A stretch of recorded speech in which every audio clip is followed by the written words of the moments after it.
potrošnja ulja. Neki na povećanu potrošnju ulja gledaju kao na nešto s čime se jednostavno treba pomiriti, ali to ne mora biti tako.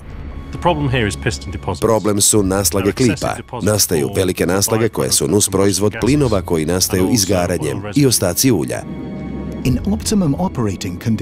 U optimalnim radnim uvjetima vrući plinovi guraju prsten klipa prema stjenci cilindra i brtve komoru za izgaranje te reguliraju potrošnju ulja.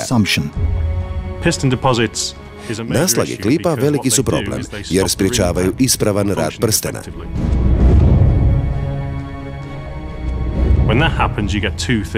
Kada se to dogodi, dolazi do dvije stvari. Najprije plinovi izlaze iz komore oko klipa, jer nije efektivno zabrtljen, te dolaze do ulja i tako još više smanjuju kvalitetu ulja.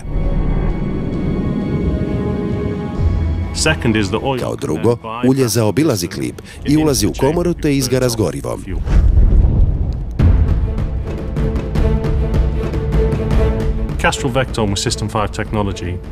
Castrol Vecton sa značajkom System 5 Technology pruža vrhunske performanse u borbi protiv naslaga na klipu.